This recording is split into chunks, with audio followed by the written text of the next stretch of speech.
Podcast. Hallo, hier ist Cluu Channel.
Good evening. It is election night in America, and I hope you all went out and voted. It is 8:39 p.m. Do you know where your favorite YouTube show is? Good evening, ladies and gentlemen out there in YouTube land. I am Deleted Scenes, human being, American, and YouTuber Ronin, and I would like to welcome you to tonight's episode of Live from Sparkwood in 21. This series chronicles the 1990s cult classic Twin Peaks and its 25 years later third season, The Return. Joining me on this odyssey are superfans Last Call Tropicelli. Hello. Netters Network. Good evening. And Aged Boomer. Howdy. All right. This is counter-programming tonight, folks. Some of us are going to be on the live stream later discussing the election, but for right now, like I said, a little bit of counter-programming. We are going to be giving our thoughts on the Twin Peaks series as a whole, now that we have all seen all of the episodes. I do want to say hello to a few people in the chat. Faithful Blue Wrench channel member, the Bird Woman of YouTube. Watch out for her second channel, Fluff Chick Productions. It's Connie Cleary. Channel member JPRPH1. Friend of the channel, Geek Flag with Nate Nose, 1973. Emoji Queen, Lady Mist. Our resident Klingon, Papa. Does Mark Mount a cough?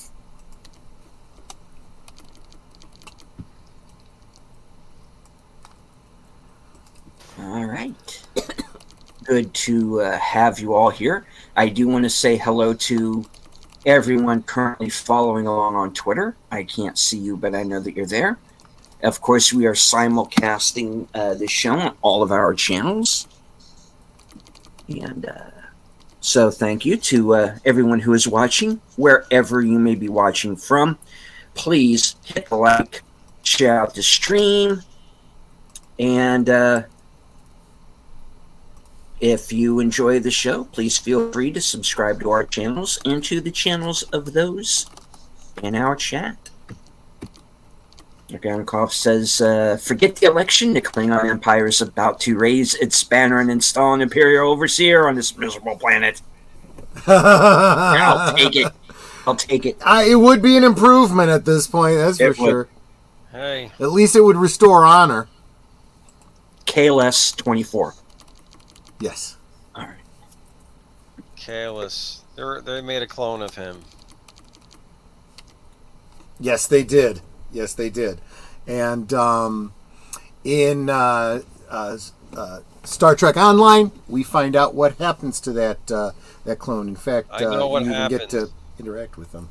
He starts Do to you really? degrade and starts saying stuff that's antithetical to Klingon philosophy, but another number of Klingons follow him still because he's still Kalis, as they think, and then a civil war happens between the old followers of Kalis and the new followers, right? Yeah. What do you think? Huh? Actually, the new leader that they install didn't even get selected by the High Council. Just kind of walks in and takes over without a single vote, and that's what leads to civil war. Just saying. Okay. But, That sounds interesting to me. yeah.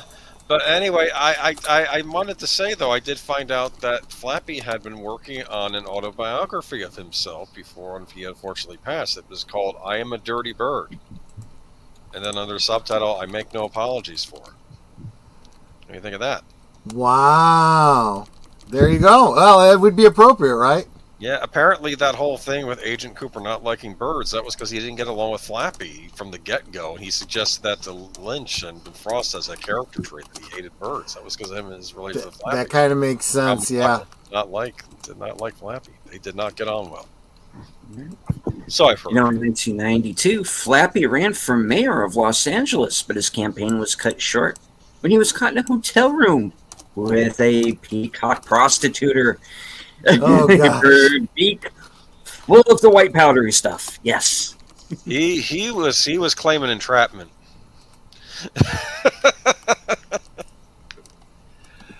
Well, of course he was. Laboratory like a fungus. Ask Galron about fighting an idea. Yeah, he met an untimely end. Yeah. But anyway, what was I going to say though? The Twin Peaks were done. Yikes! Yeah, but I'm going to make the argument that the bottom line is that this story really doesn't have an end. And I think that's really part of the point. And the more you try to find meaning in what we watched, you know what? Maybe before we get into that, maybe we should back up and talk about what we watched. I think the first part of this debrief is maybe to summarize. We've watched 3 seasons of a show and a feature film. So maybe we should start there. Let's talk a little bit about the basic story behind Twin Peaks, the basic story behind Fire Walk with Me, and then the basic story behind The Return. How's that? Twin Peaks is about the investigation of the murder of a young woman who was the town prom queen or homecoming queen, right? Yes. Right. Mm-hmm. Yep. And other shady business that goes on, and also maybe some paranormal elements mixed in. Yes? Yes. Okay. That's true. That's probably it in its simplest form, yes. And cherry pie and black coffee. I mean, yeah. I mean, there's some of that too. I'm not sure how important they are to the story, other than they certainly spice it up a little bit. And a pine weasel. And then there was a pine weasel. That's true. Did we ever find out if the pine weasel got saved? I'm sure it got away. Yes. Yeah. Okay. The poor pine wheel.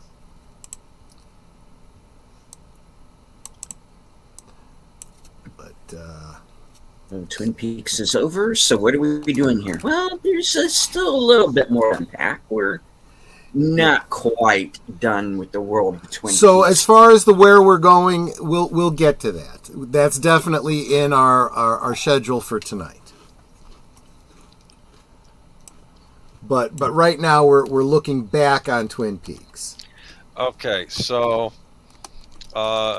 We meet a colorful cast of characters. Did anyone have a favorite of the original series? I'm sorry. What was the question again? We have a colorful cast of characters on Twin Peaks. Did you have a favorite on the original series, Zach? I mean, dude, that's kind of like saying, can you choose your favorite, child or your favorite, gun? That's hard to do. Who did you identify most with? Maybe that's a better question to ask. Who did I actually identify best with, or who did I most want to identify with? Those are not the same things. Well, you pick one. No, I'm going to give you both. Okay. The one I most wanted to identify with, of course, was Agent Cooper. Of course. And I did see some qualities of myself in him. Some that I aspired to.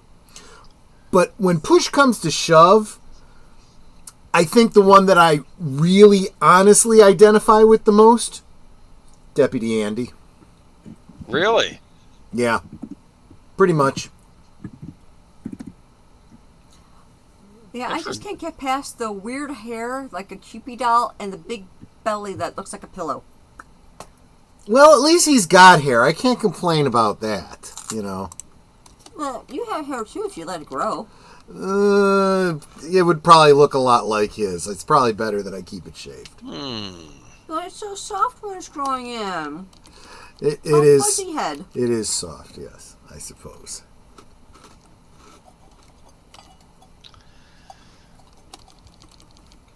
I like Deputy Hawk. I do too. He was interesting.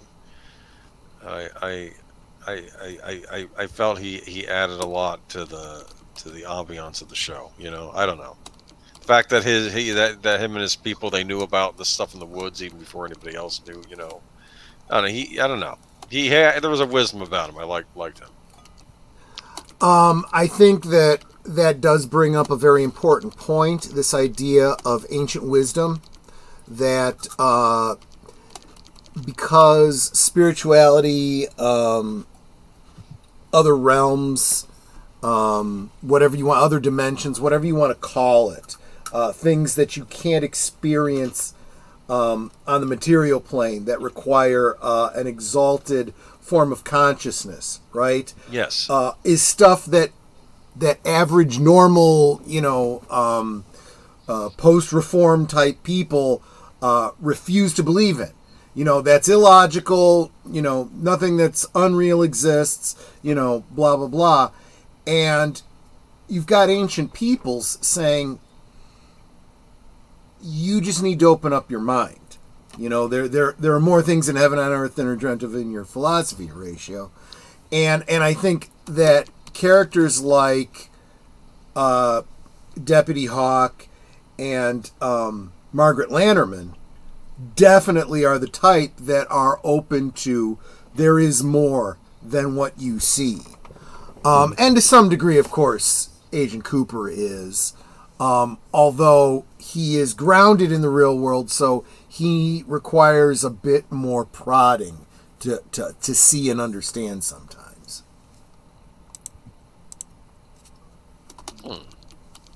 Well, as I was saying, there seem to be people who are those who within the borders of this series that I refer to as the Force users. And Sure. that's definitely Hawk. That's definitely the Log Lady. Like I said, Cooper to some extent. Bobby later on, of all people. Yeah. His father, certainly. There's something in the woods. It's never quite identified during the series, but there's something very, like, I always felt there was something very Lovecraftian about it. Yeah. Um, One thing to keep in mind, since you brought up Lovecraft, Lovecraft often said that a lot of the ideas for his stories came from dreams. He even has a whole series of stories called his Dream Cycle that literally are about people that live one life in the waking world and another life in the dream world, or the dreamlands, so to speak. And so my personal take, and this is going, I've kind of alluded to this if I haven't said it outright before in previous streams.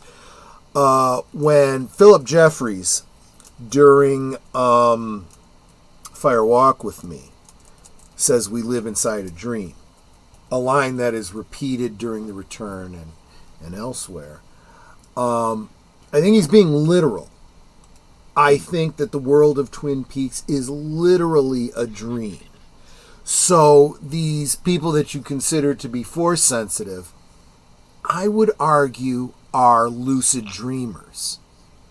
People that recognize the dream and are able to tap into the abilities that knowledge gives them.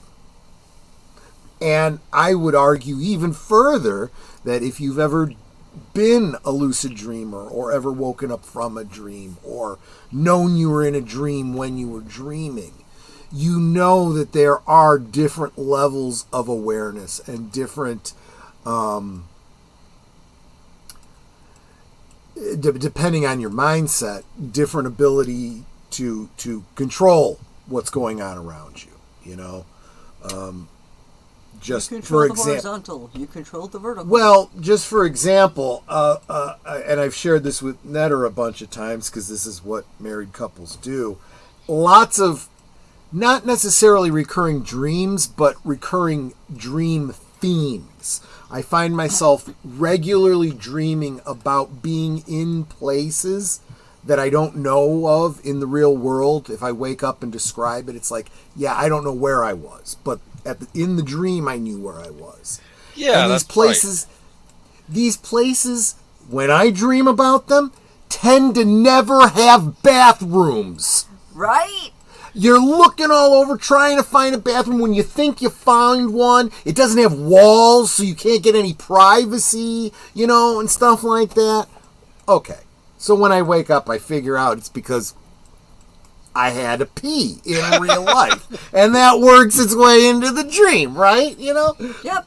So, and Netter has pointed out, well, actually, it's a good thing that you can't find a bathroom, because if you did, you'd be wetting the bed. Oh. You know, it's like, I've mentioned that too. It's like, and I'll tell them, it's like, yeah, it's like I had to go to the bathroom and I found one, but it was in the middle of a room. Yeah. And it was filled to the top with water, and it was really gross. You know, or, you know, I finally get, you know, there's all these stalls, and I go, everyone that I went into, the floors were flooded, and I couldn't actually use the toilet or whatever. Yep. It's like, yeah. So that's what I'm getting at. And it's gotten to the point where I realize it's a dream, you know, because of that fact.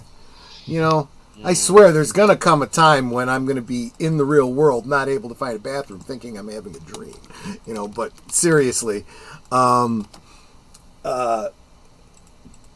have had nightmares where I've realized that I was dreaming, which gives you a certain ability to outrun the monster, to change your setting to, you know, totally Neo, right? Making reference to the Matrix, right? Yes. That's for the youngins who don't know what that is. Sadly, that's getting to be true. Yes, that's probably exactly true. But then, yeah, the other times when you don't recognize it as a dream, it can be even scarier still. So anyway, I really do feel like David Lynch definitely taps into that dream world essence with, I'd say, almost all of his stories, but particularly Twin Peaks. Yeah. The dreams that make me the most crazy are the ones where I come across something I can explore, you know, like a building or something, and then I can't go and explore it because the dream ends. Well, which of course is just like Twin Peaks here. You know, we get to the end of a season. There's no more. You know, we don't get to explore anymore. I would say another thing is, in the real world, you can easily figure out the layout of a building. You learn your way around. You know how to get from here to there. In dreams, that structure isn't always there. If you try to create a Gestalt map of the labyrinth that you're in, it might change like Hogwarts, you know? And I feel like that comes up in Twin Peaks too. Think about the Red Room when Dale is chasing or being chased by his doppelganger, and they're running through the corridor and turning left, turning right. What's on the other side of those curtains seems to change regularly, and it seems easy to get lost, you know. You entering the Dale's room at the Great Northern takes him to, you know, a building with stairs that lead up to another place that's somewhere completely different. That's the kind of thing that you expect from dreams. You know? Yeah. But he would have these weird visions too, like the giant. The giant who got a name in this return, the fireman. The fireman. Now, couple of speculations. Why is he called the fireman? Well, fireman is somebody who fights a constant, vigilant battle against a destructive force, right? And it's a battle that can never truly be won. You can only contain, right? You can only contain. I mean, you can stop a single fire in a single building, right? You can put that fire out, but you will never wipe out the danger of fire. It is a natural thing that will continue to happen. You will always need a fireman to come put out that fire, or at least control it to try to rescue you. That's literally what we see the giant doing throughout this. He is trying to help Cooper and apparently contain the fire, the evil. Right? Fire, walk with me, right? What is the fire? It's Bob. And maybe the greater fire, Judy. Judy. Judy. Yep. Knew you guys were going to do that. We always do that. You know, to go back to what Netta was saying, the thing that always annoys me the most in a dream, there used to be two. Uh-huh. One is I am trying to get somewhere, and either something stops me from leaving, a la Audrey, Mm-hmm. or I'll be just inside of it and still not be able to get there. Yeah. Or I will get there and nothing will be inside. Like that effect in Poltergeist, where the mother's trying to run down the hall, and as she's trying to run, the hall is lengthening, and it's like she's not getting anywhere. Well, that's the whole House of Leaves 7.5 minute hallway thing. I don't get that so much. Oh, okay. But creepy though, that was in that book, which I never finished, because that's the one book I put down because it was creeping me out too much. And there's another book called Lost Souls that's about vampires that I don't even remember finishing. But I did because it's in my finished pile. But I have completely blocked out the whole last third of that book. Wow. No, I mean, like, there's a point. Going off on one of my tangents here. There's a point in Lost Souls where there is no possible way for this to end well for any of them. They are either it's going to be maximum body count, or they are going to be stuck in this cycle of violence forever. And there's just no way. Now, what happens, like I said, I don't remember, because for whatever reason I blocked it out. But,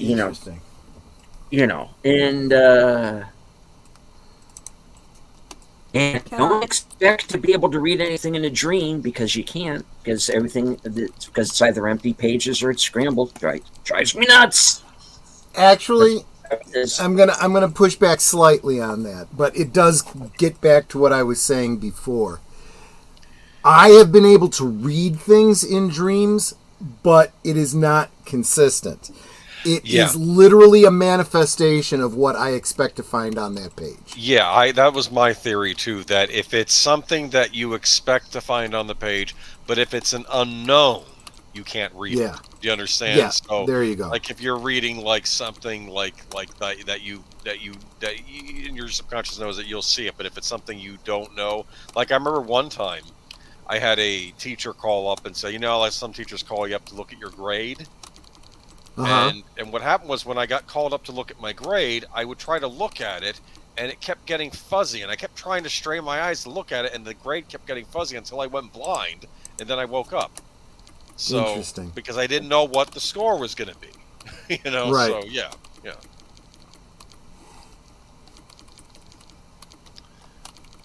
I'm trying to think what else though. There were some funny moments on both Twin Peaks series, right? They did punctuate with a lot of humor, and I think that was part of the charm, I would say. There was some romance between Andy and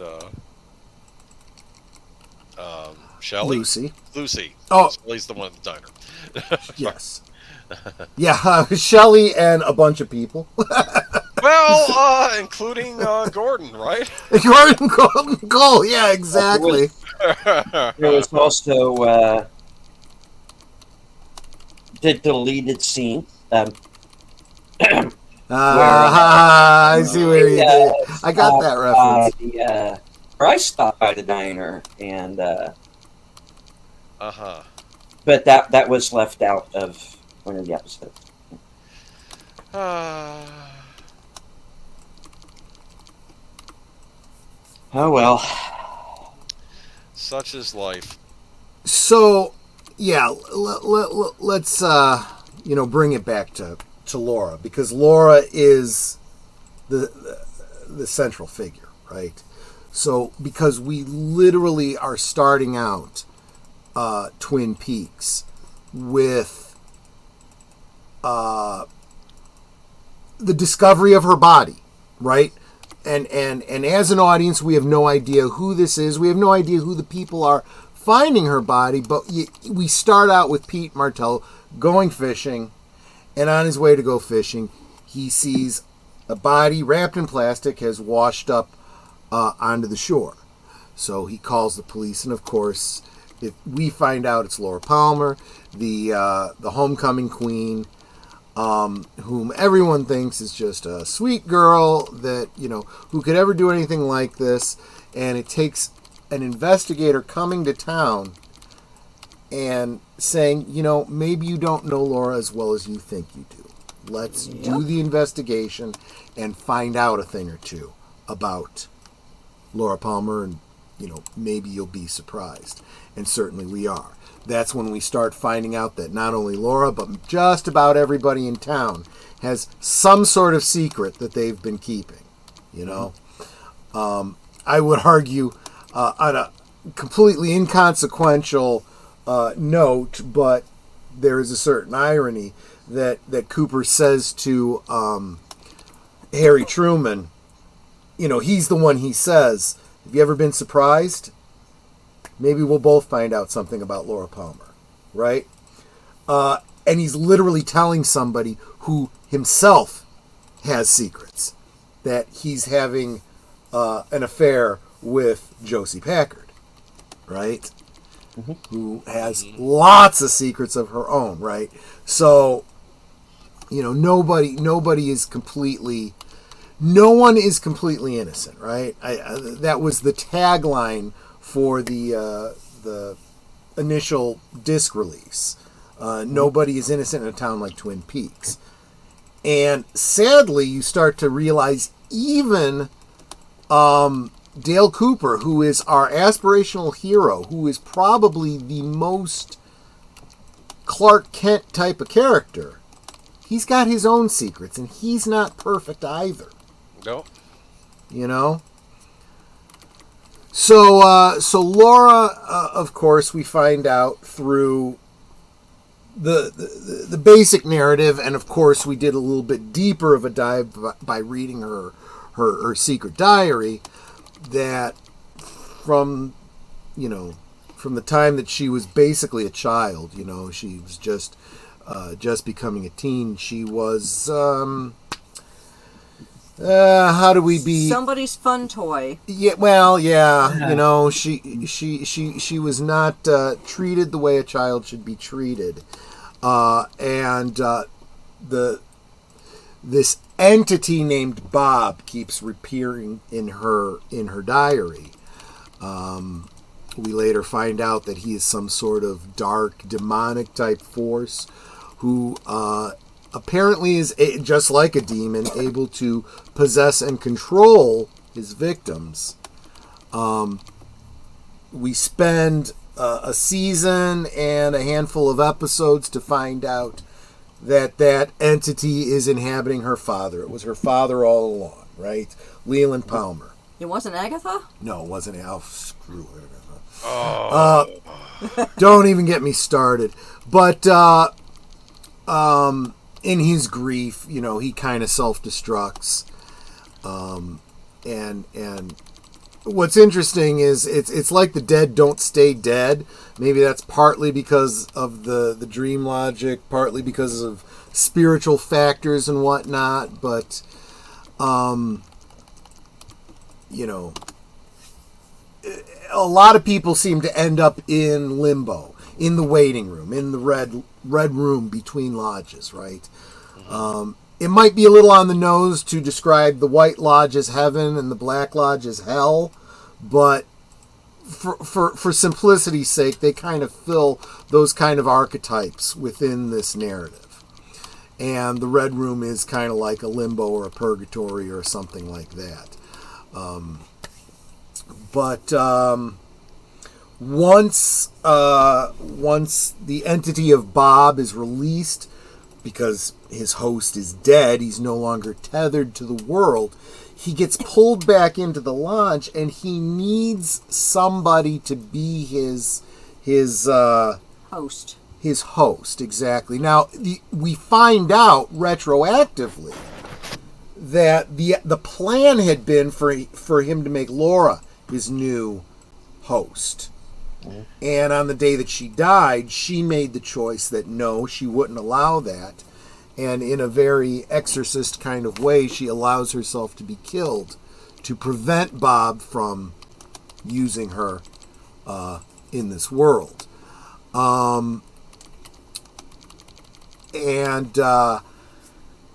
Maybe I'm putting the cart in front of the horse. I haven't laid out my whole argument yet, but I am going to make the argument that Laura has been set up as a Christ figure. She literally lays down her life to protect the world from the entity known as Bob. We'll call him the devil for now. So now I'm going to kind of jump around a little bit, but that jumping ahead to the return, we have Dale, who spent 25 years in purgatory, right? When he finally gets out, he's been out of the real world for so long, he's having a hard time waking up, so to speak, right? But he sees his job, his goal, his purpose is to stop Bob and save Laura. Since, there is some time travel involved here, we know that that's how he's going to go about trying to save her, go back in time, prevent her from getting killed. But anybody who's ever seen The Last Temptation of Christ knows that when there's a plan and there's a sacrificial lamb that needs to be sacrificed to save the world, if you interfere with that, that causes really, really big problems. I guess this analogy doesn't really work if you've never seen The Last Temptation of Christ. I highly recommend it, whether you're religious or not. Do it the easy way. Read the Bible. Well, but The Last Temptation of Christ is a what-if story. It's a what-if Jesus actually did fall to the temptation that the devil puts before him. And in his final moments on Golgotha, he comes down off the cross because he can. Well, that kind of throws the whole plan into the garbage pail. And he sees, the result of the world without his sacrifice. And, showed... Oh, sorry. Go ahead. And I was going to say, and that's what we see with Laura. You take her out, she doesn't die, suddenly you see a world that's very different from Twin Peaks. You see a similar thing on Carnival, remember? Yes.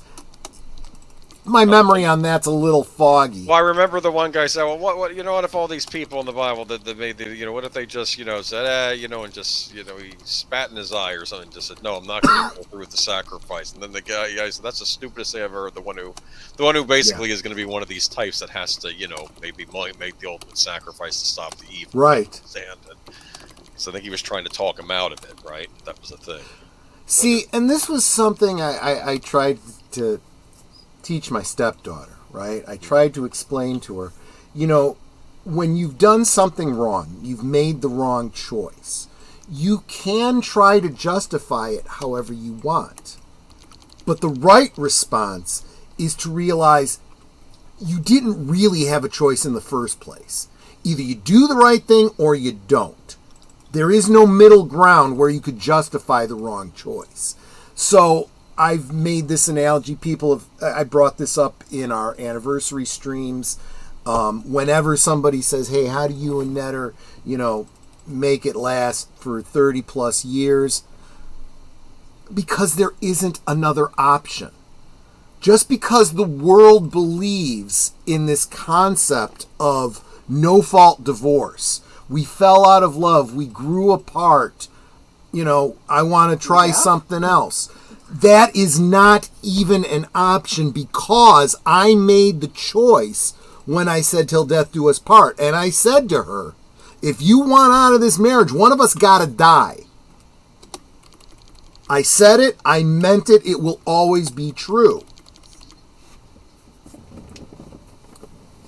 But when you go messing with that, all kinds of problems come. Now, do you want to clarify that all the stuff you were saying to preface that isn't true? We're not out of love or... Oh, yeah, no, but that's part of it. You never get to that point because it was never an option. Falling out of love was never an option. Growing apart was never an option for us. We made that choice. So I really don't really have a lot of compassion and sympathy for people who say, oh, it just didn't work out. You failed. Now, yes, it takes both of you to fail, but for your part, you failed. And, okay, this is where people get really pissed at me. Ultimately, Dale failed at the end. A little bit of hubris, and he failed because... and I could even make this another analogy for maybe younger people would appreciate this. The story of Buffy the Vampire Slayer, right? You have this. She makes this big sacrifice. She takes her sister's place to, stop the evil and save the world. and her friends go about trying to use magic to bring her back to life. And when they do that, they literally rip her out of heaven. And after you've been in heaven, the world seems like hell. So they literally pulled her into hell. Even though they don't perceive it that way, that's how she perceives it. And she's not handling it well. And in a way, the end of Fire Walk with Me, where Laura sees the angel and she smiles, and it doesn't make a lot of sense, but you gotta feel that ending. You don't gotta understand it, you gotta feel it, right? Your burden is laid down, your trials are over, now you can go on to your rest. Now you can go on to your reward, right? And that's where Laura was, okay? And an echo of Laura, of course, is still there in purgatory, basically because of the timey-wiminess. Because she had been there, she is there for Dale, right? To whisper in his ear. And we still don't know what she whispered. We think that she originally whispered in his ear, "My father killed me." But that doesn't seem to be what she's saying when we see her whisper in his ear. They redo that scene at the beginning of The Return. She's saying something else, and it causes Dale he's a little disturbed by it. And I go back and forth on what I think she said, but I think it has something to do with, don't try to save me. My story's done, or something like that. But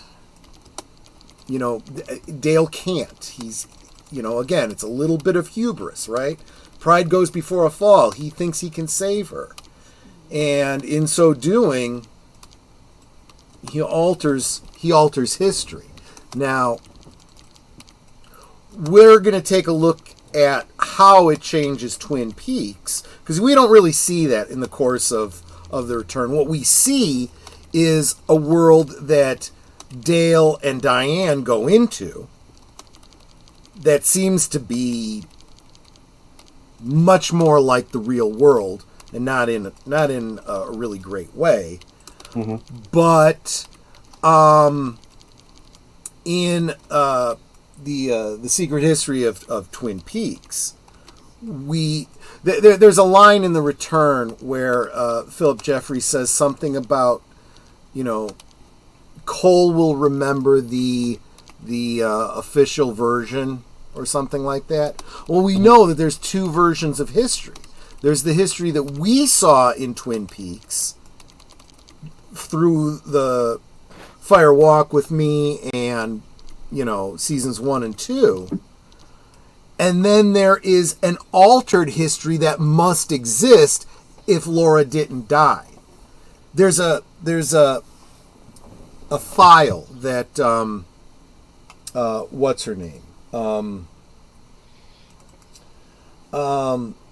Cole's golden girl who's taken Tammy. over the Blue Rose. Who? Tammy. Yeah.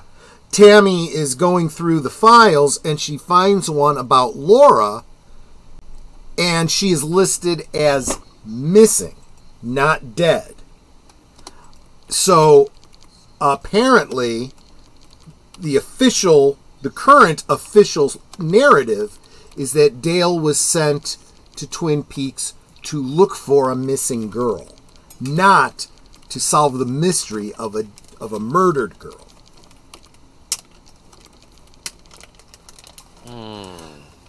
So that changes all kinds of things, as you could probably imagine. What things would happen the same way?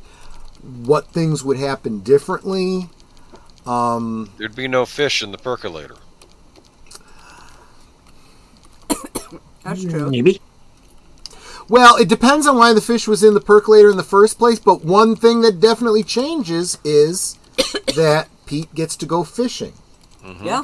So that might change where fish end up being and whether they do end up in a percolator. So that in and of itself actually might be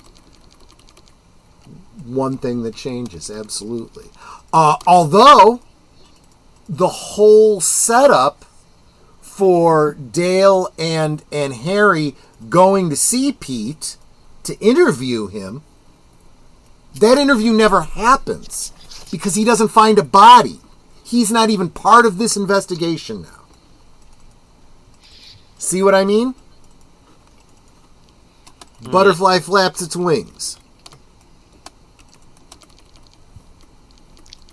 Yeah. Yeah, but what I don't like about that is it suggests now that we are living in a world where none of this happened. And if that's the case, then what was the point?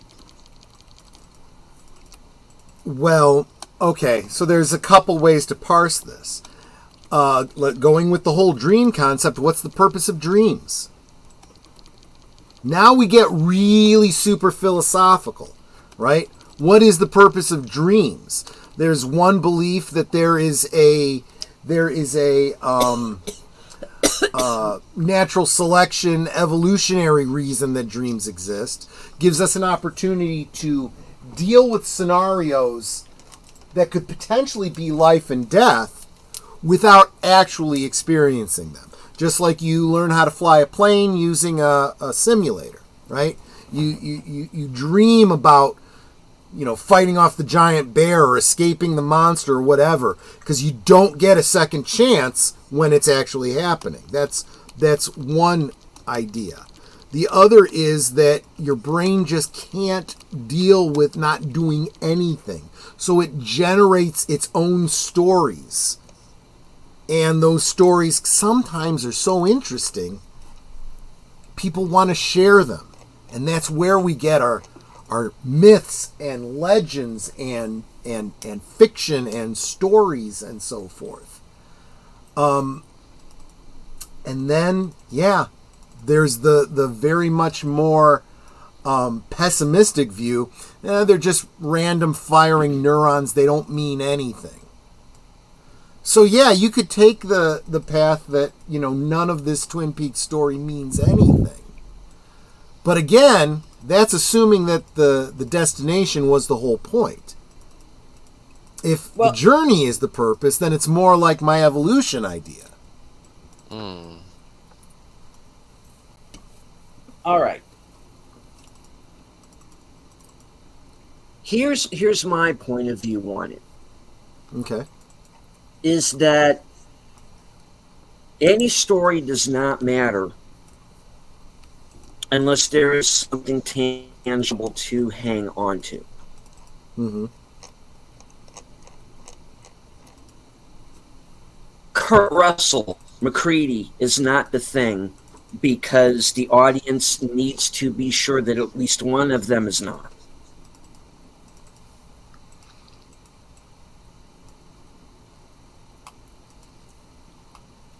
I need to believe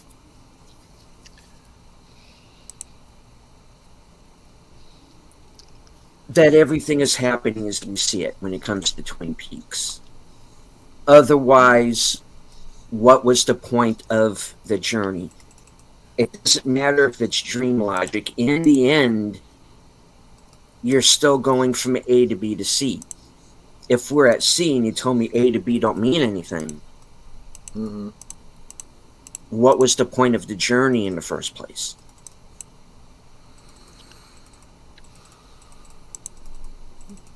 Good point. Well, I guess I would say, what is the point of any fictional story that we've ever loved?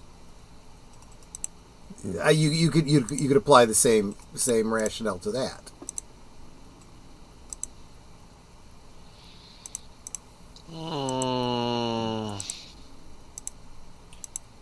I do want to say hello to a few people who have joined us in the chat. From Argentina, A Twin Peaks Wow. fan says. Come on. Thank you, sir. Mark Vision's Truth.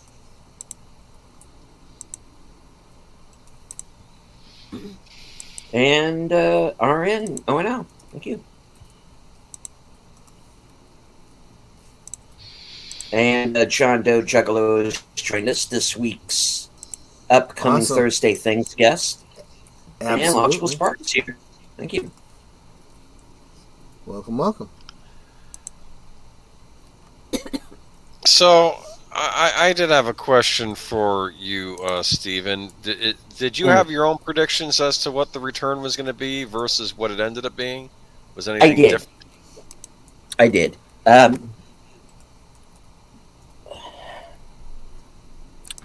All right, here's.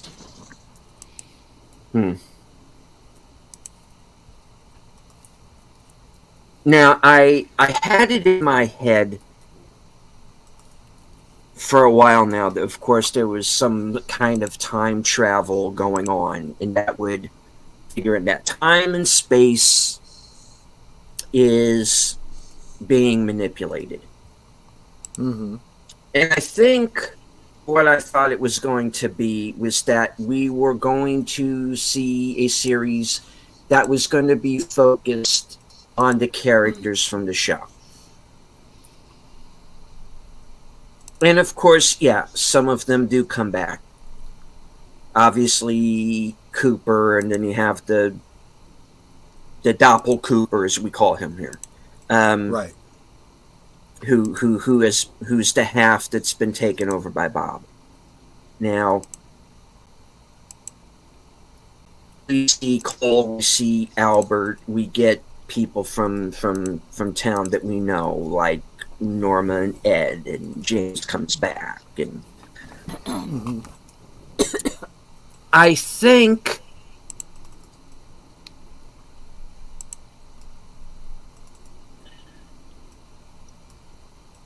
I wasn't expecting this cameo fest that we got. I thought ultimately that was distracting. You bring in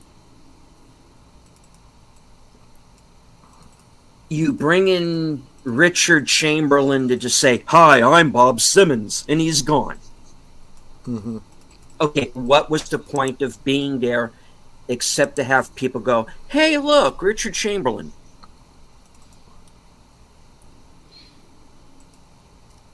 Why is Charlene Yee here? You have the girl from Yorville. You seem to think that, there's like multiple scenes with her. Feature her more. I'm not saying not bring in new characters. I'm fine with that. I was expecting that. But they didn't make any sense in the ultimate narrative. I mean, I get it that we are supposed to... I get it that there's stories going on that we're not seeing. Mm-hmm. I got that. I'm just saying that I felt that got in the way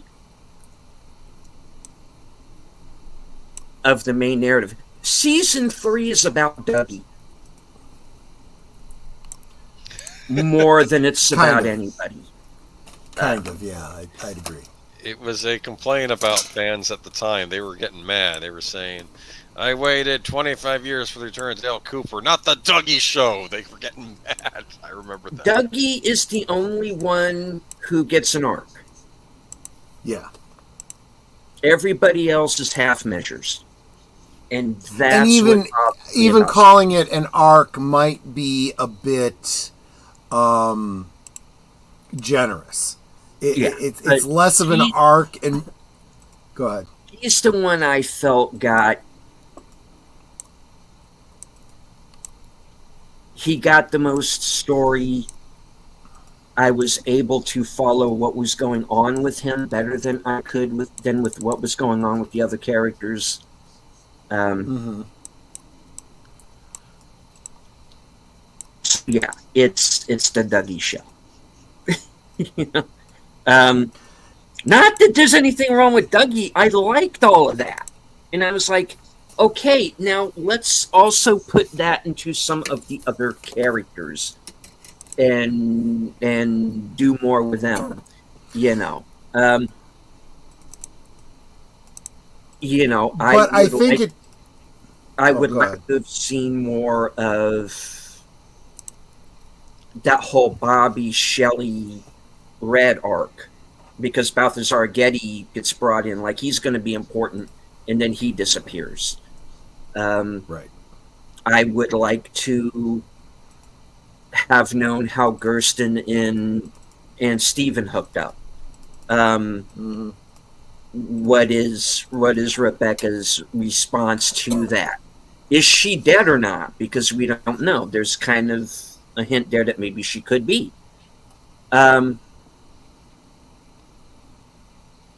It like I said, it was too many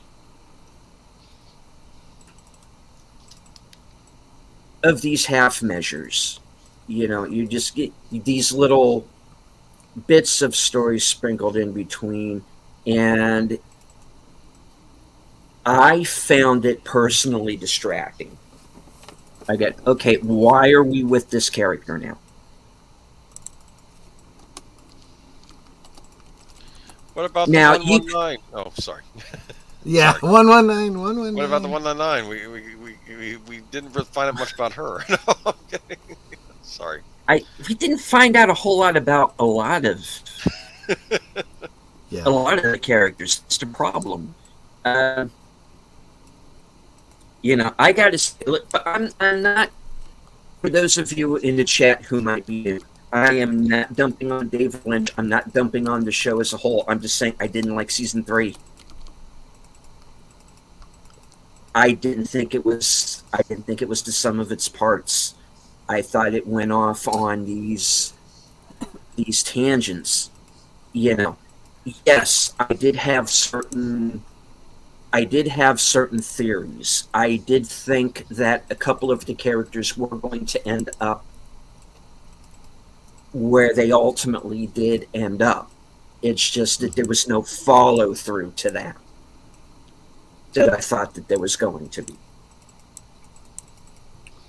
So I guess what we get are tastes of where these characters are, but we don't get like the full course. Is that what you're saying? Like we're Yes. Like we get snippets. Yeah. Well, and I think that there's always going to be fans saying, this is what I wanted, this is what I thought it should be. But ultimately, David says, it's my story, and this is the story I'm telling. No, don't get me wrong. Don't get me wrong. I understand that. No, but I was leading up to something with that. Okay, go ahead. When I say that puts the burden on us to then say, well, what story is David Lynch saying? And most of the time you have to infer it from the story we're watching, but sometimes he does give us something. We're eventually going to get around to Mulholland Drive, and he gives us some absolute clues, a list of clues to pay attention to as you're watching the movie. Well, Here, he does say one thing about the return. In an interview, David Lynch described it, the return, I mean, as Dale Cooper's journey back to Twin Peaks. So this is why it is so Dougie focused, because let's face it, when we say Dougie, we're not talking about the Tulpa Dougie, because he dies off very shortly after or gets unmade, I suppose, very early on. The character called Dougie is, of course, Dale Cooper, right? And it's his journey to wake up, come out of a dream, right? Although I think it's an Inception sort of prospect, because he's leaving one dream world for another. Well, he gives right? he does give himself that Inception kick. Yeah. He does, he does wake himself up by, sticking a fork in an element, which we do not advise doing. Do not no, do that. Definitely not. That's wrong. No. You'll get hurt. That is Do not a smart thing to do. No, No, but that's Delete, what I got a question for you. So, because you hadn't seen season 3, we had had to make sure we didn't have any spoilers for you. Right. Was there anything that came as like a complete surprise? Like, I did not see that coming at all.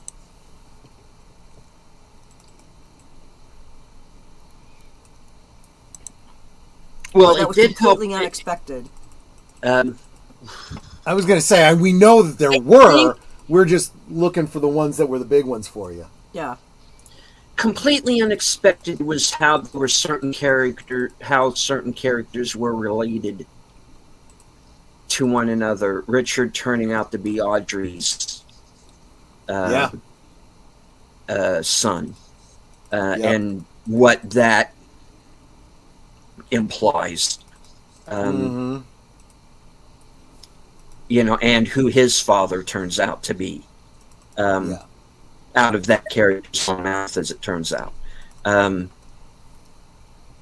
So it's like, okay, what does that mean? So that was a surprise when, you know, I paid attention to the credits and found out who that character was. Because if you look into credits, there's clues before people associate some, you know, so how certain characters interrelated.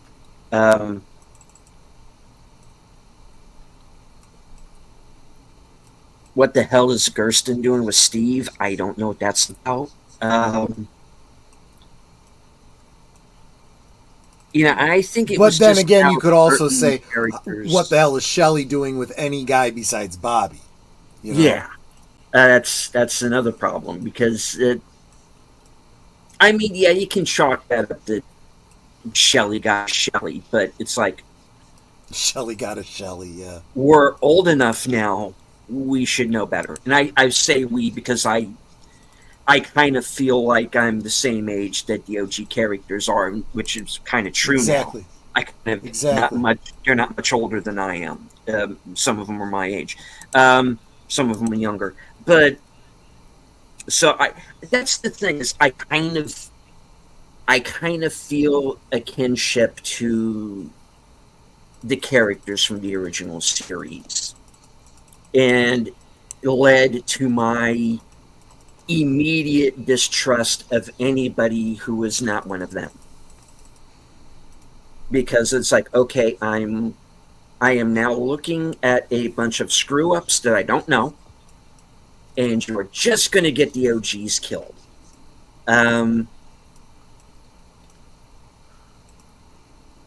Luckily, that didn't really happen. You were thinking that of Chad, didn't you? I was definitely thinking that of Chad. I was, yeah. I'm not a fan of Chad. You know, I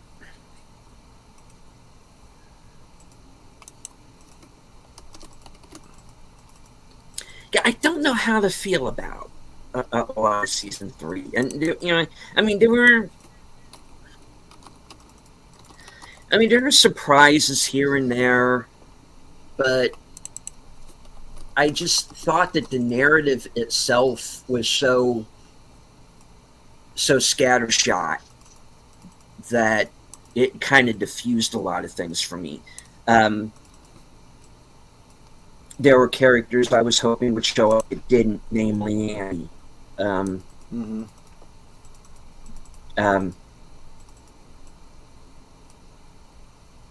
Which I think is partially why the Queen of Hearts fan film exists. You know, because she's not there.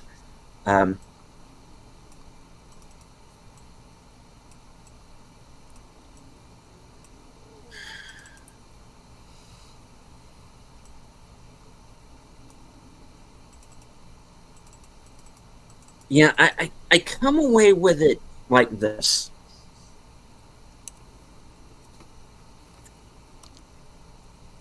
You can watch the show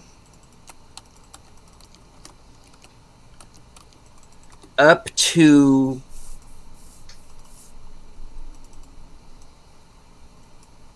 I will say it, the death of Leland Palmer. And you can kind of realistically end there.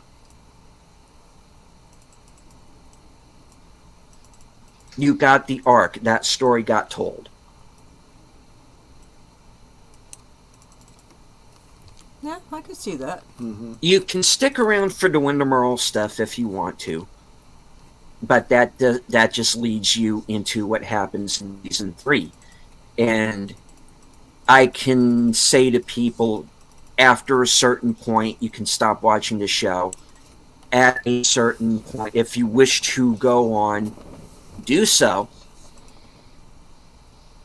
But I don't know your reaction is going to be.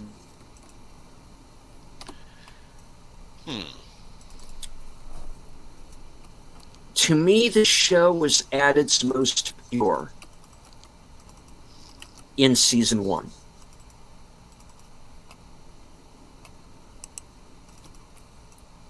And after that, it starts to fall off a little bit for me. I have more of a respect now, having rewatched it, learning a few things along the way that I didn't know, or that, you know. David Lynch saying that Mulholland Drive takes place in the same universe as Twin Peaks helped make certain things in season 2 that I didn't like make more sense, and I had more of an appreciation for it. But now that we get to season 3, I don't know where that leaves things, and I don't know where that leaves me with it, because it was such a scattershot narrative. Now, the fact that most of my theories about what would happen didn't come to fruition, that's perfectly fine. Because I'm thinking, okay,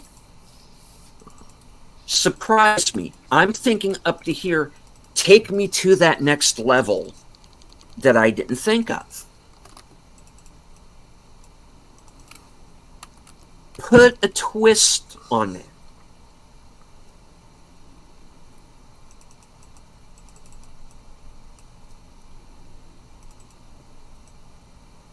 And I got left with an ending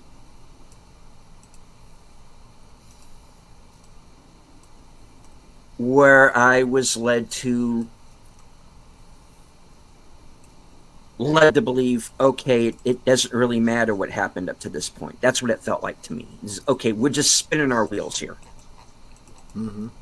What was this in aid of? Now, okay, I want to bring up a couple of things that have been said in the chat. John's saying, as I said, we're interested in what happened to Laura, but not in Ronette. And we don't find out what happened to Ronette, ultimately, past when we see her in season 2. Well, you know, yeah, there's Fire Walk with Me, but that's we know the details.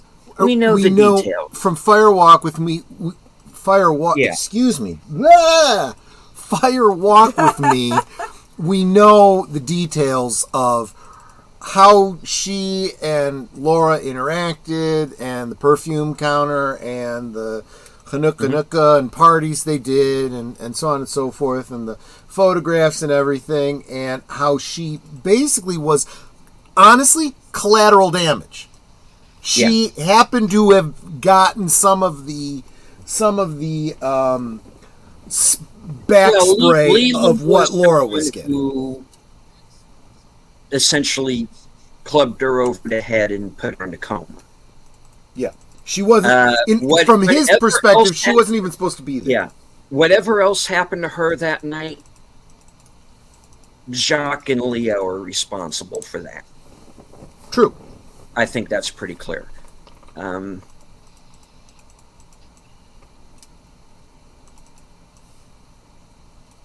I never saw it as so much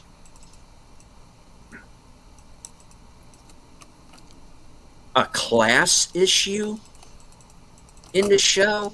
I mean, there were obviously people who were more well-to-do than others, and that's obvious in season 3 as well. But I always, to me, the only character who would have lorded over anybody like that would have been Catherine Martell. True. And she's not in season 3, so again, another character who just she was still very much with us in 2017, if I'm remembering right. So she could have been in the show. Yeah, I don't actually remember. I didn't think about that before. But even with this, but with the sawmill gone. Mm-hmm. But then that's another thing that they don't really go into, which is this is a logging town. Right. The sawmill burns down. Right. What does that do to the town? Oh, yeah, good question. And we don't really get, as far as I'm concerned, a definite answer to that, because it's the one thing that I keep going back to in my mind is Harry telling Cooper Twin Peaks is away from the world, and that's just the way we like it. But in season 3, Twin Peaks just seems like it's, anywhere USA. Well, Norma's franchised a restaurant. Right. It's like whatever was in Twin Peaks is now moving out into the whole rest of the world. Something we actually had already started to see with the fact that Cooper even had jurisdiction to be in Twin Peaks in the first place, since the story is taking place over the border into Canada, and across the state lines, and the whole Teresa Banks case takes place out of state. That's my thing. It is grounded. Mm-hmm. And it's grounded by the fact that you have these jurisdictional issues. And it does become an issue at one point in season 2. They're going into Canada to One-Eyed Jacks to get Audrey. That becomes an issue. Cooper gets suspended for that. And we also find out the Mounties corrupt. But anyway, if this whole thing is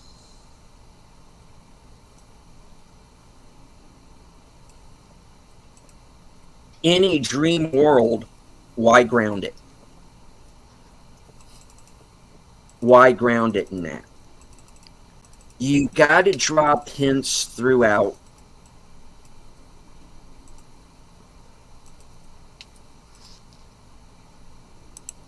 You have to have that question in your mind, or at least I have to anyway, that I could potentially be seeing something that is in a dream world and not actually happening. If you are in the end going to tell me all this could have all been a dream. Because to me, I'm seeing the show as that now. And understand when I say the show, I mean season 3. It's one step above it was all a dream. Mm-hmm. And that's a cop-out.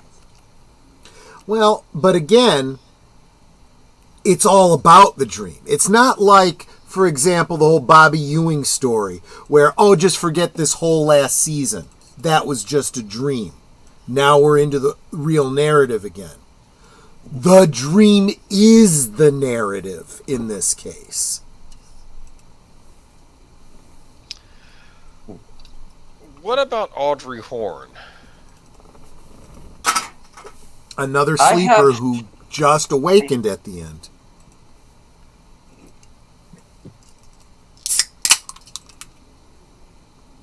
I mean, she makes for the perfect illustration of exactly what I was just saying. All the stuff we saw with her husband and, the cheating on him and wanting to go to the roadhouse and, all the other stuff. all part of her coma-induced dream. Right. She's living a whole life inside a coma. She's literally been in a coma from the bomb going off at the bank at the end of season 2 until her last appearance in The Return. And we get a little bit of a glimpse of some of the life she's living inside of her dream.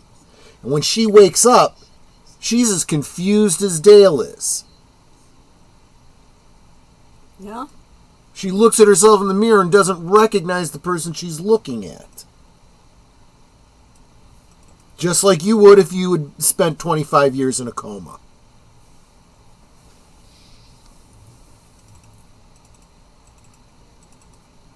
Well, not necessarily me, because I haven't really changed much over the years. Well, yeah. But I mean, and I hate going back to this because I think it does oversimplify it, but it is a lot like the Matrix, right? Where Cypher understood all of this, and he just wants to get back into the dream. You know? Well, I mean, fine, you can do that, but you got to tell me if it's a dream in the first place. Well, yeah. Well, I mean, I think he's kind of being as obvious as he gets. Now I'm left wondering what in any of this I saw was real or not. What was the reality? What was the dream? Is the dream the reality? I don't know. I guess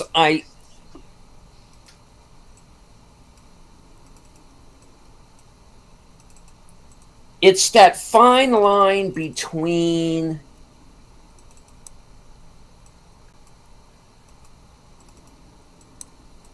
understanding that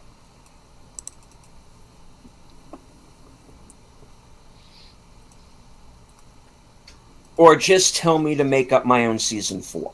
One or the other. If that makes sense to you guys. I kind of feel like that is kind of what is being told to us. That it is that this story open.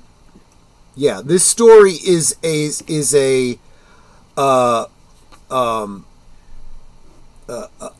shared narrative, right? It's a gestalt. It's a collective unconscious, right? So ultimately, the dream continues forever with us, the viewers. So I think doing something like Queen of Hearts is absolutely kind of in keeping with the spirit of what I feel like David Lynch is intending. Go ahead and continue the story in your own minds, or in your conversations with each other and so forth. The story kind of never actually does end. Again, it's all about the journey. It's not the destination. Yeah. Then when Cooper's like, "Wait, what year is this?" It's like, I can't tell you, man. I don't know. So I did promise. Oh, go ahead. No, but I guess what my issue boils down to was I was expecting some kind of closure, and I really didn't get that. I mean, you get it with a few of the characters, but I think Lynch was kind of refusing to give us closure. I think that's... Yeah, I mean, if you're expecting closure from David Lynch, you don't understand David Lynch, I think. Well, fine. I mean, come on, tell me I'm wrong on that one. Lost Highway. I'm kidding. I'm joking. Yeah. We'll get to that in a second. There were definitely some clear references to Lost Highway, especially in the last couple episodes of The Return. Mm-hmm. So the fact that you bring that up is, I think, very on the nose. I mean, here's the thing. Sometimes shows try to give you closure, and it's a disaster. Like, I'm not going to say... like the X-Files revival series, as they call it. I think that's what they called it.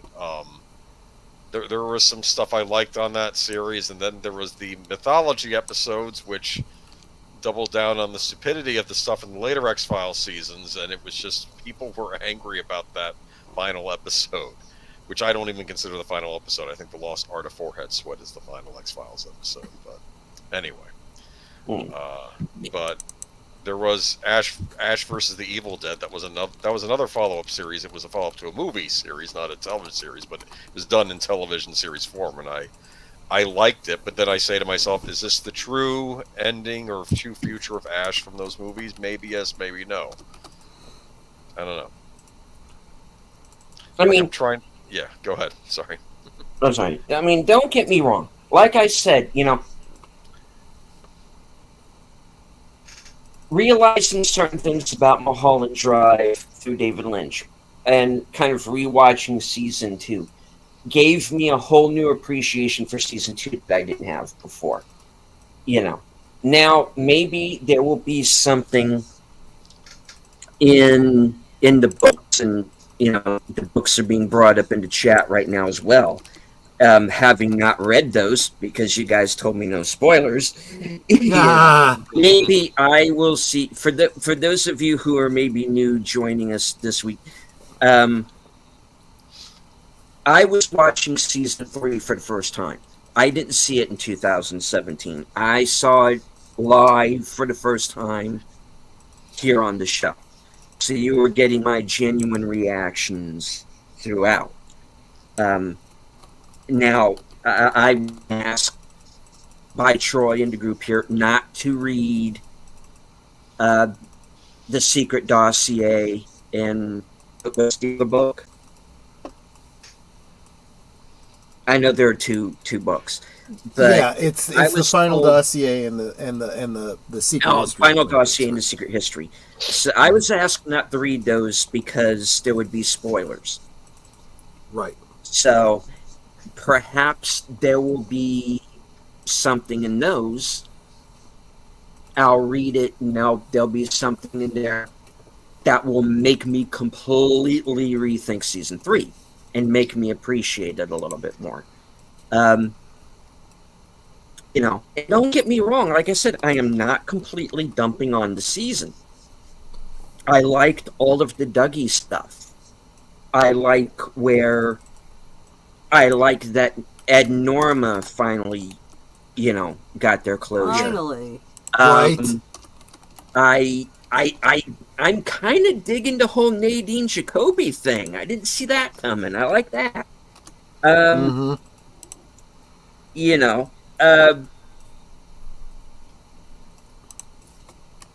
What was the other one? Damn it! I was just thinking that there's somebody else who I like, even though he's not with Shelley anymore. I like where they went with Bobby, ultimately. He has the greatest character arc in the show, as far as I'm concerned. He is the one who changes the most from when we first meet him, and even going back to Firewall with Me, which of course is the prequel, where he is at that point. To where he is. He becomes the man his father always thought he could be. Right. And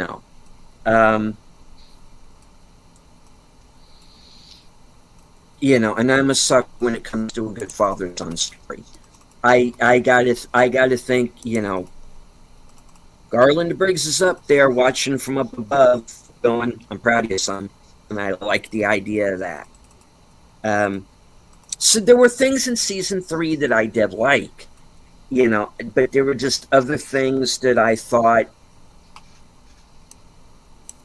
there was too much time spent on characters that we only saw once. Richard Chamberlain does not need to be in there. Charlene Yee does not need to be in there. Keep the Monica Bellucci scene because I think that is important. I'm fine with that. Especially since she's playing herself. Well, yeah, that too. The girl from Skyfall, lose that scene. I hated that episode. I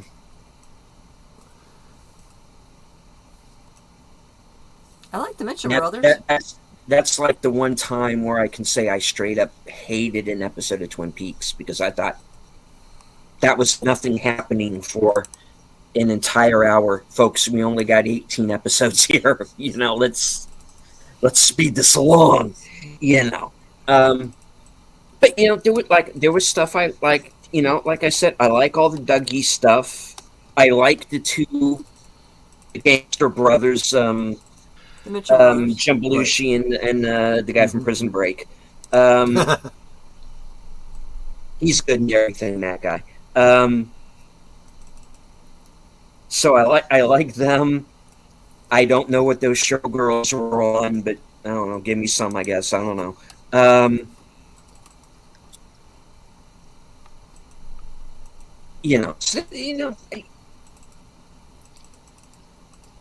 That's what's so frustrating to me, was that there were things in it that worked. And then there were other things that for me didn't, or I didn't understand why they were there. I liked obviously everything with the log lady.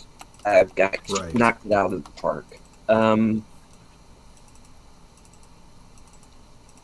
Hawk and Margaret, the team I didn't know I needed, but there they are.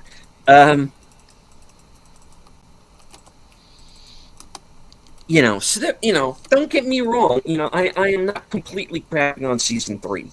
I'm just saying that, it's very scattershot. There were things that for me worked. There were things that I felt needed more of an explanation or more of an arc.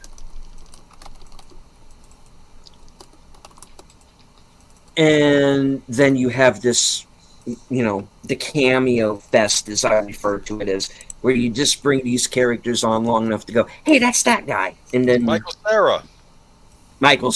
Well,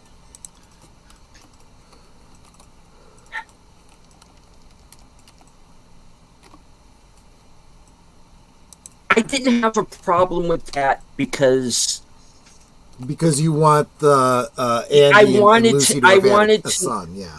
Yeah, well, we know she's pregnant in season 2. Obviously, by now she's had the baby, or else you go in there at the salad spoon and go in and get it. But that scene was as weird as it was. I was fine with it because, in a way, to me, he's an OG character, even though he is inside another human being at the time. I was expecting there to be some reference to who their child is. Where is he going to show up? And he or her, because we didn't know at the time. Okay, we know she was. We knew that character was coming, and that character had to come into things somewhere. So that scene didn't bother me. Okay, he's a Bookhouse Boy, basically. Yeah.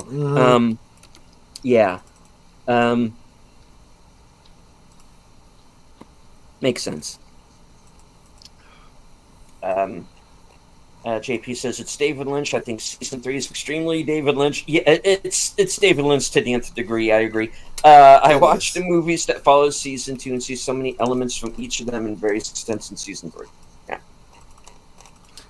So I had been promising the audience that I would kind of do a bit of a well, of course, today we're breaking down the entire thing, but I'd like to focus in a little bit on the return. I want to go through my notes here because there's a lot going on, and I do feel like, as you point out, you're probably going to get more out of the books as we go forward and so forth. Mm-hmm. There is still more that you're going to get out of it. But this was also your first viewing of it. I think you may have forgotten as much as you actually remember. And subsequent viewings will definitely help too. And every now and again, you're going to see a scene, you're going to go, wait a minute, Yeah. So anyway, let me take us through it, or at least take you through my notes as I understand it. And we'll see if we hit any of those moments. So, as I had said, David Lynch described The Return as Dale Cooper's journey back to Twin Peaks. We watched two versions of Dale Cooper slowly make their way back. One form of Dale Cooper is the evil doppelganger who is being controlled by the entity known as Bob. The other one is the real Dale Cooper, but he can't seem to remember who he is after 25 years in a supernatural prison. He returns to the real world as Dougie Jones. In part 2, Dale Cooper is told by the evolution of the arm that in order for him to return to the real world, in order for him to return to the real world, Bob must return to the Black Lodge. And right there, I want to point out that this kind of binary thing, the switch has to be open for you to go through. It's got to be closed when you go through it. Things like that plays out a lot with this. So the tulpa of Dougie Jones was actually manufactured by Bob/Evil Dale as a way to subvert the power of the lodges. Bob was supposed to be transported, and again, remember, Bob is resident in Evil Cooper, so you could almost talk about the two of them together, right? He needed Evil Cooper out in the world, so he's got a replacement for Laura, basically, right? And Cooper derives most of his power and his power from Bob, right? So kind of a Venom kind of a situation. So the tulpa of Dougie was actually manufactured by Bob, Evil Cooper, whatever, as a way to subvert the power of the lodges. Bob was supposed to be transported back into the Black Lodge, but Dougie Jones takes his place. The real Cooper then returns to the real world and takes the place of Dougie Jones, and the struggle for existence begins. So what you have throughout The Return is an imbalance, right? A spring that's wound up, a dam holding back a river that will eventually break. That's the problem. One of those two entities has to go back to the lodges, either good Dale or evil Dale, and that's basically the rest of the story. That's, yes, David Lynch says it's the journey for Cooper to get back to Twin Peaks.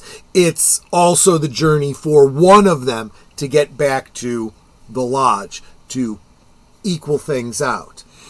Bob has really been the main villain of Twin Peaks, but we learn in part 17 that there's an even more powerful and more sinister entity at play. Gordon tells Albert that he's kept a secret from him for 25 years and explains to Albert and Tammy about the existence of Jowday, or Judy, right? Major Briggs, I'm getting ahead of myself.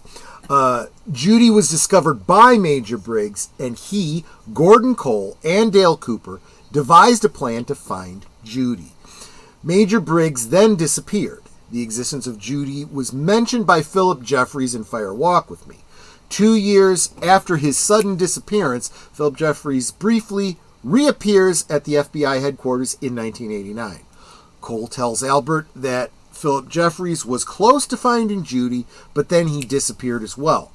Cole then tells Albert that Cooper told him that if he, Cooper, were to disappear, Cole must do everything in his power to try and find him, and that Cooper had a plan to kill two birds with one stone.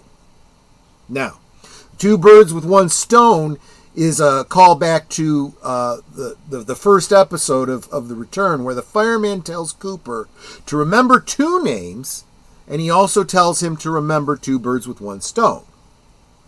Now, I don't know if Cooper was devising a plan to destroy both Bob and Judy, or what I think is more likely, to destroy Bob and then save Laura Palmer's life. Judy is also mentioned when Bob meets with Philip Jeffries, who has now become a giant tea kettle. Bob demands... Well, I mean, David Bowie was dead. How do you replace David Bowie? I mean, you know. Bob demands to know who Judy is, and Jeffries tells him that he's already met Judy, and he gives him a set of coordinates. This scene shows that Bob is not aware of the existence of Judy, but is afraid of its power. Bob's main goal throughout The Return has been to find these coordinates, and when he does find them, it leads him to a portal in Twin Peaks. The portal leads him to the White Lodge, where he finds the fireman and a giant floating head of Major Garland Briggs. The scene that the fireman, the screen that the fireman uses to observe the real world shows a picture of the portal, and then shows a picture of Sarah Palmer's house, which implies that the coordinates to Judy were supposed to send Bob to Sarah, who is being possessed by Judy. Instead of sending him to Sarah Palmer's house, the fireman, swipes left, quite literally, and displays a picture of the Twin Peaks Sheriff Department. He basically detoured him. The fireman then transports Bob to the Sheriff's Department, which is ultimately a trap set by the fireman and possibly Major Briggs. Bob is finally defeated inside the Twin Peaks Sheriff Department by Freddy. After Evil Cooper is shot by Lucy, the Woodmen try to revive his body like they did when he was shot by Ray. The Bob orb that we saw in Part 8 begins to float out of Dale Cooper's doppelganger and then attacks the real-life Dale Cooper. Freddy shatters the orb into pieces, which then floats up into the ceiling. Cooper places the owl ring on his doppelganger. The body is transported to the waiting room, and then it is destroyed. Bob has been defeated, right? And they all lived happily ever after. Remember, I said that at the time. I said you can stop right here if you want your happy ending. If you want to see where this, crazy train goes, you continue on.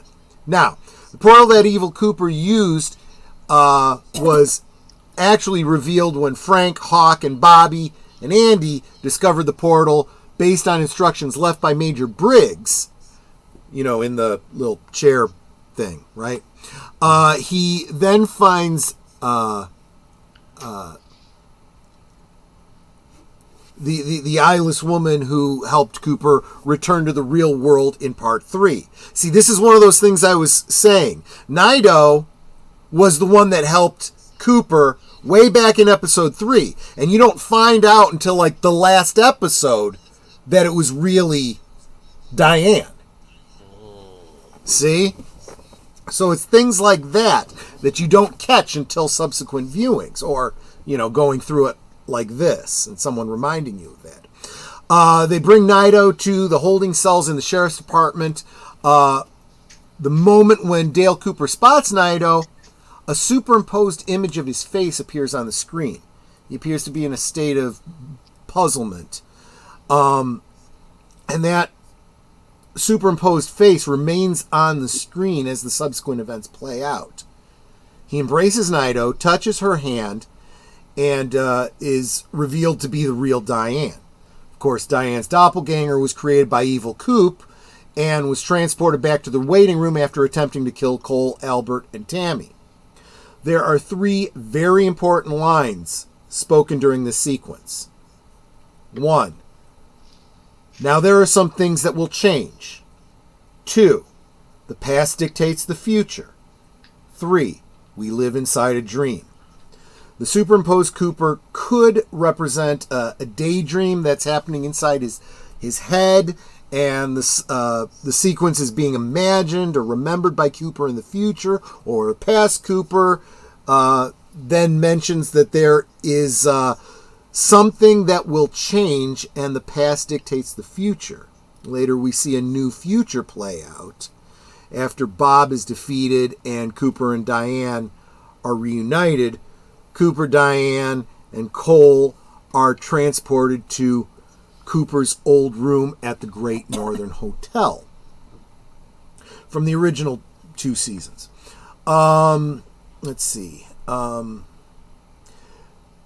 Cooper enters the room and is escorted by Mike to meet with Philip Jeffries. Cooper asks Jeffries to send him back to the day that Laura Palmer was murdered. Before Cooper travels back, Jeffrey tells Cooper where he can find Judy, the negative force that seems to be keen on Laura Palmer's murder. He shows Cooper the Owl Cave symbol, which transforms into 3 numbers, 7, 0, and 8. The same address of Sarah Palmer's house. There is some evidence that points to Sarah being Judy or being possessed by Judy in some way, because we see Sarah Palmer acting bizarrely, taking her face off. We see the Black Lodge imagery behind it. It really does seem that she's possessed by Judy. I talked to you about the idea that flashback scene we see after the nuclear testing, the frog moth, that enters the girl could have been Judy entering Sarah Palmer. And I mentioned at the time, I said we also see Laura in the red room taking her face off and revealing like a light, a bright, presumably some imagery of the White Lodge. We do know that Laura was an orb created by the firemen, kind of the way that Bob was created by Judy, right? Kind of another balancing act, right? But there's something else that's very important. Those 3 numbers, the 7, the 0, and the 8, that, is supposed to be coordinates for Judy, they continue to morph into, it is an 8, right? But what else is an 8? It's an infinity symbol. And there's a little dot moving around the squiggle of the 8, as if it's a point in time as well. There's a time loop being created, right? From the moment of Laura's death, that now is being wrapped around by Dale, who changes that event.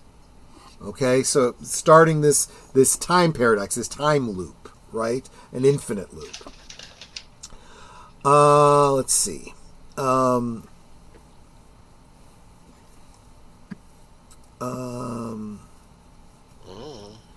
Able to bring Laura home. Okay, so I have way more stuff here than I really needed. I think I got my main points out. We can always continue this conversation next week too. At least I almost feel like we might end up having to. Yes. But if deleted scenes, if you think that's a worthwhile thing to do, that we pause in our retrospective and come back to it next week. I did want to take some time tonight to talk about some other things that I think we're going to have to do in the future that are going to have bearing on this that we've talked about already. We got to start thinking about when we're going to do that. For example, we've talked about reaching out to Cameron to do. Well, we're at. Let me back up. I'm jumping ahead of ourselves. I am putting together a slideshow, however you want to put it, some graphic way of representing the books.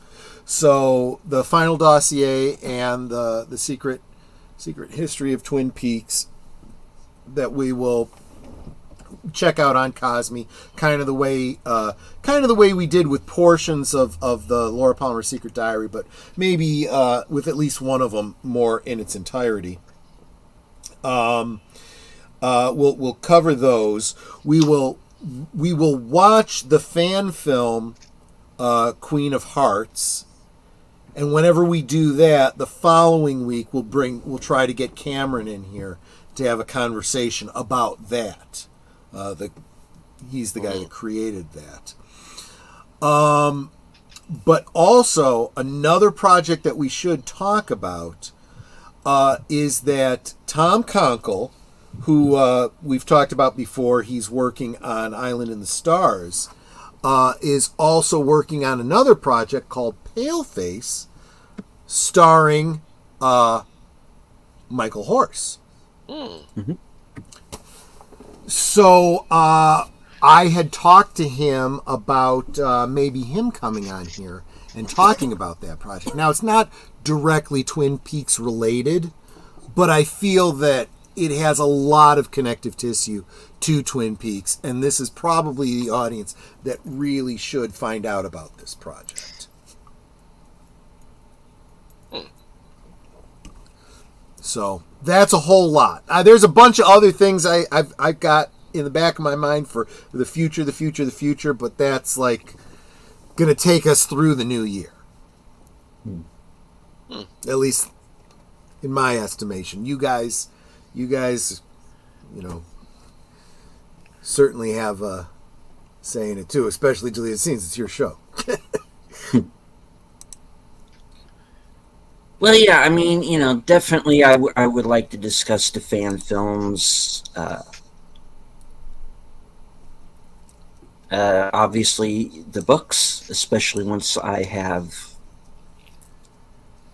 either physically read them or listened to the audible versions,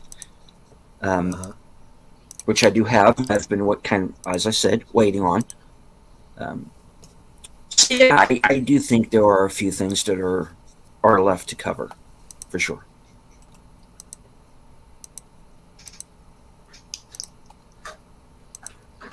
So, yeah, there you go. And, and I hope that, I've at least started to kind of unpack some of season 3, at least with some of my theories and whatnot. And I think we will do so even further as we go through at least the 2 books. And even though Queen of Hearts is not canon, I do think that it does kind of reflect what some other fans, think about and what they've gotten from it, their interpretations. So yeah.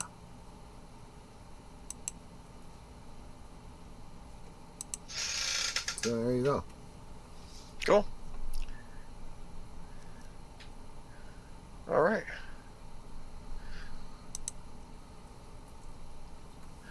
And there you have it. So what time is your next stream, Troy? I have it scheduled for 9:30, but I might start a little bit later because I'll want to run to the bathroom. Oh, and I need the link? Yes, and I got to give Netter the link. That's gotcha. True. So she's got to get that. Unless you don't want me there. Of course I want you there. I need my pretty blonde co-pilot.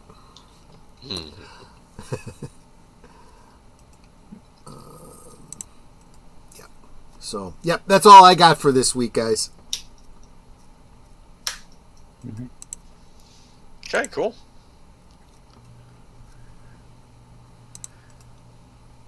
So I guess we will continue this on.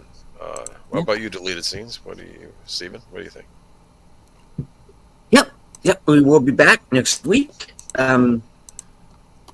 Recap part 2, plus whatever might come to our minds to talk about that particular time. All right. We'll go around the horn here. Boomer, what do you have coming up for your channel? Oh, well, I'll be for Geeky Geezers on Sunday. Not too much news yet, because obviously certain industries are focused on something else going on today, but I think we'll hopefully have some news by the end of the week. There was some Nintendo news, actually, about the Switch 2, a big reveal for it. So, interesting feature, so I'll talk about that on Sunday. Yeah. Netter. Let's see. Well, right after this, I'm going over to Troy's channel for another exciting episode of Blake 7. And then on Thursday Things, my special guest on Netter's Network will be John Doe Juggalo. Let's see. Then Friday, of course, I'll be co-hosting on Troy's channel again for Friday Night Last Call. And Saturday, I forget, is Saturday me or Al? This Saturday. Oh, it's me. Yes, and we'll be watching Ella Enchanted. Yep. That's right. And we're back here again next Tuesday. Troy. Yep. Right after this, I believe I want to say it's episode 8 of Blake 7, The Duel. I've compared this episode to Blake 7's version of the arena from Star Trek, without the goofy iconic music. And then immediately after that, we'll see if we have a new president. I'm already kind of tracking the polls as they're coming in, and it may not be as late a night as I was anticipating, but we will see. We will see. So that will be immediately after Blake 7. Friday, basically all of us, I would imagine, we will be doing a very special Friday last call. It'll be a celebration stream for both myself and Netter. Netter receiving her initial monetization and myself receiving full monetization. So very excited about that. Still trying to pull together my prizes. I want to try and have at least 5. I have 2. Yeah, there's going to be some giveaways on Friday. Yeah, Cool. because, I appreciate y'all. Yep, absolutely. And then, of course, those other things that these guys mentioned, I'll be guesting. Mm-hmm. Cool. All right. That brings things back around to myself. Let's see. Thursday at 4:30 Eastern, I am going to be joining Outlaw Bill for Action Theater, and we are going to be watching a movie that's rather apropos at the moment. V for Vendetta. Uh-huh. And Friday night, I am going to be joining Big Al Presents for Films with Friends. And we're going to be watching Spaced Invaders from 1983. And, of course, stay tuned right after Thursday Things over on my channel for the Weekend Update to find out what I'm going to be doing in the next week. And, of course, don't forget to join us right back here next week, Tuesday at 8:30. Same bad time, same bad channel for the next episode of Live from Sparkwood in 21. I did like German's comment in 93. Gorbachev asked your president at the time who had killed Laura Palmer. I didn't know that. And I have to wonder what the answer was, because I would imagine it's entirely possible that some people didn't know, and even those that knew were still a little confused by it. And hello to Darth Plato. Hey, Darth. And my partner in crime, speaking to Devil Outlaw Bill, who voted today.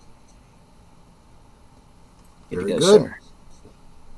Daniel's Hot Topics joining us right at the end. Right at the end, yeah. I'll tell you what, though, this is one stream that you could totally go back and watch from the beginning, because there is no rewatch. It's just us discussing 3 seasons and a film, you know, and not even making that much headway. Cool. Oh, no, I definitely believe you. I will look into it. Oh, yeah. It does sound like I'd be interested in all the details. Cool. Any last words before we shut it down for this evening? Rosebud. Y'all come back now, you hear? Hello.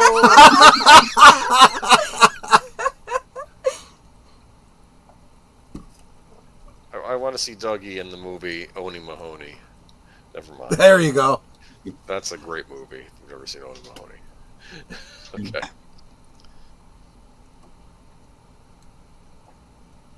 Netter, your last words, please. Dearly beloved, we are gathered. Oh, jeez. I want to thank everyone for joining us tonight.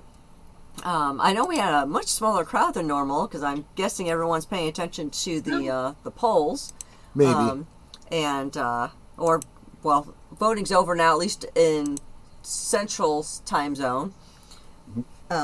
Returns are starting to come back, yeah. I think the polls might be closed all across the United States because it's 9:30 Central time, so it means it's after 7 California time.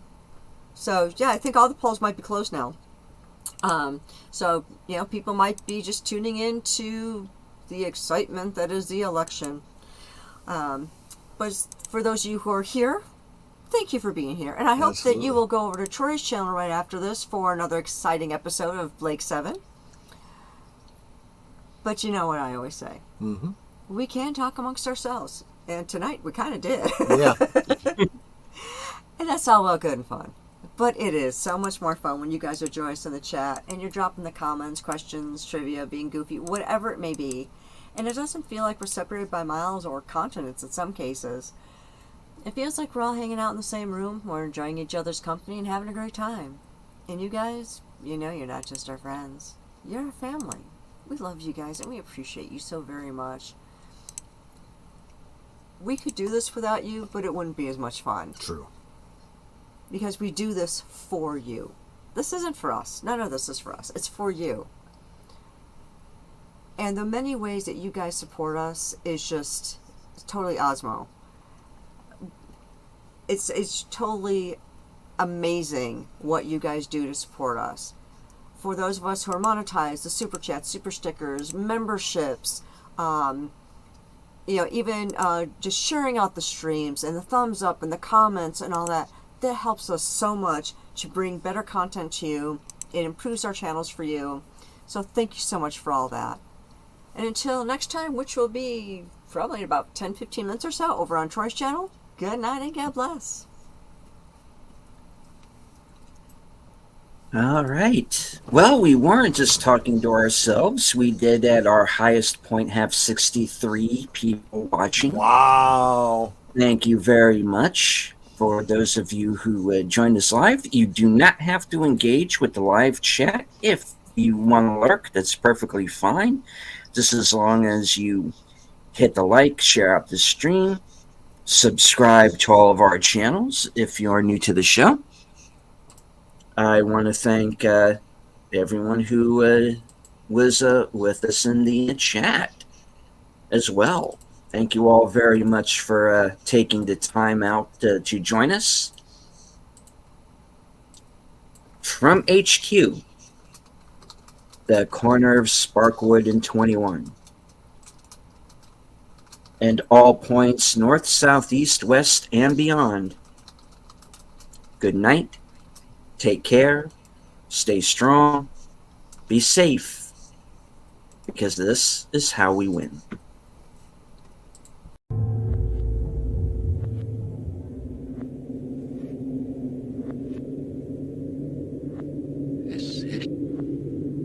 Future. Wow. This is past. Hallo, hier ist Cluu Channel.